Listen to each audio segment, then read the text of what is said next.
Yo, it was really good, everyone. It's your boy Debo with Debo's Picks. Now, I'm laughing because, well, you know this song, Guess Who's Back? I'm not talking about me, Jack. I'm talking about Prize Picks back in the state of New York as of February 26th. I already knew that. I'm trying to keep it on the low. They didn't want to say nothing to nobody. I was waiting to the MLB opening day. Well, I know it opened up yesterday, but today's the official opening day of MLB 2026. And I was going to surprise y'all with a video and a prize pick slip. But shout out to Jaquez, one of my subscribers on the Discord. Happened to be in New York today and was like, yo, is Prize Picks back in New York? And I try to play it, some peer-to-peer, I kind of, sort of, trying to play it off like it ain't nothing. And he's like, nah, man, I'm in New York. Like, I just placed a bet.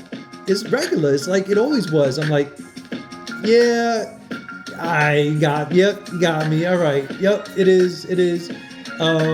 But you know what? I'm glad that it happened the way it did because I was dead out. I was laughing, y'all. I'm like, yo, this dude, I was so close to the finish line, you know what I'm saying?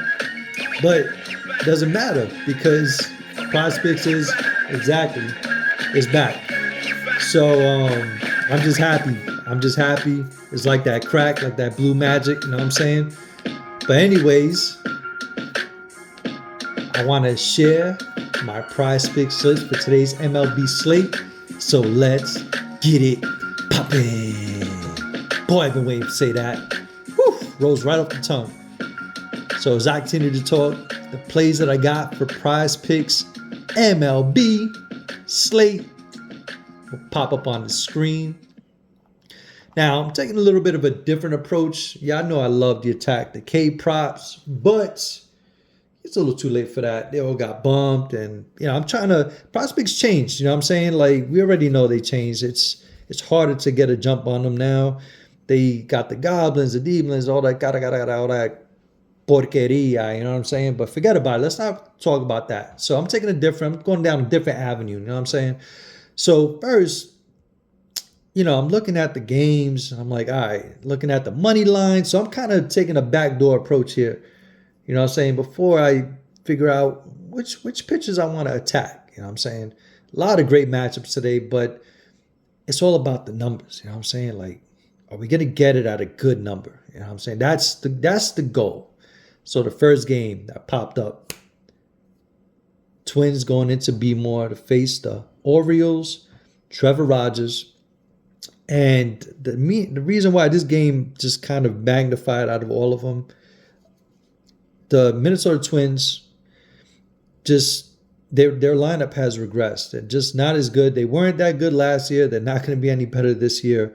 So the lineup isn't really a threat at all. Trevor Rogers had a really great year last year. I'm not expecting him to repeat that, but to have him fall off either, no, I don't expect that either.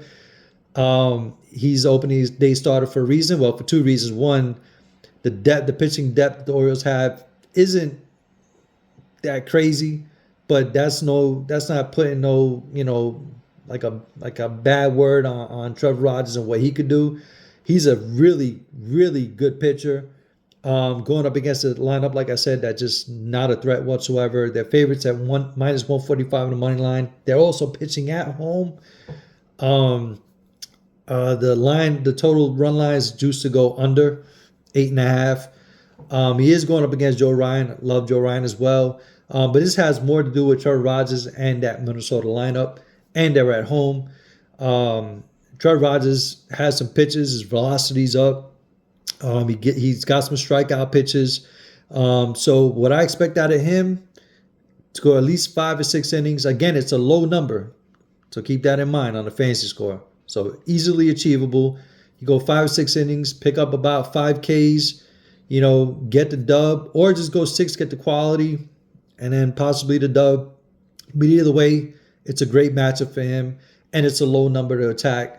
So I love Trevor Rogers going over his fantasy score. Another one that I love, another low number, had a really good year last year as well, Matthew Boyd. Now going up against the Nats in Chicago, so it's a home game. Minus 225 on the money line for the Cubs to win, so they're heavily juiced to win the game. And they're going up against K. Savali, who's not. He's just, the Nationals just don't have, they just don't have anything. Their lineup is also expected to regress from last year, and they weren't that great last year. So not much improved from last year's lineup. Matthew Boyd was a solid pitcher. Solid, not great. Solid, good MLB starter is the reason why he's opening up for the Cubs today. Again, going up against a team that just doesn't. Another thing is the Nationals not good against lefties. That's what Matthew Boyd is. He is a lefty pitcher. The Nationals were one of the worst, if not the worst team against lefties last year. And like I said, haven't made much of an improvement on that lineup from last year either. At home, give me Matthew Boyd. I'm the low number on the fan score to go over. And lastly, now we're going to go with the big name and a low number, which I don't understand. And that's the later game tonight at 8:30, where the Diamondbacks go into LA to face the Dodgers against Yoshinobu Yamamoto. And I say it like he's Spanish. It just rolls off the tongue like that. You know what I'm saying? Minus 260 on money line. Now, a lot of people, they thinking of the Arizona Diamondbacks as a pesky team, whatever. Nah, their lineup actually is going to regress from last year. And not to mention, Yamamoto dominated them last year. Dominated them, son.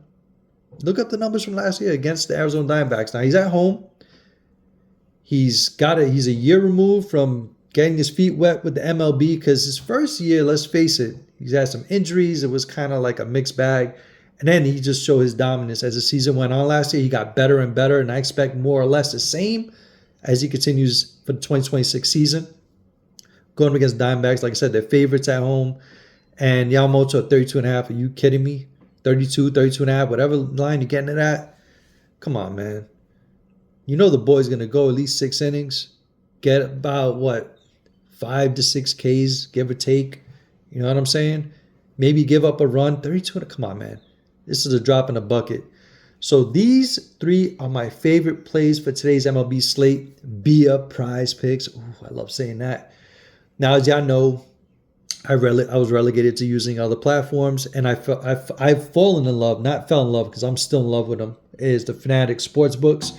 Now, for added plays with that, you can join the Discord. I would drop the link down in the comment section of the video to join. It's absolutely free.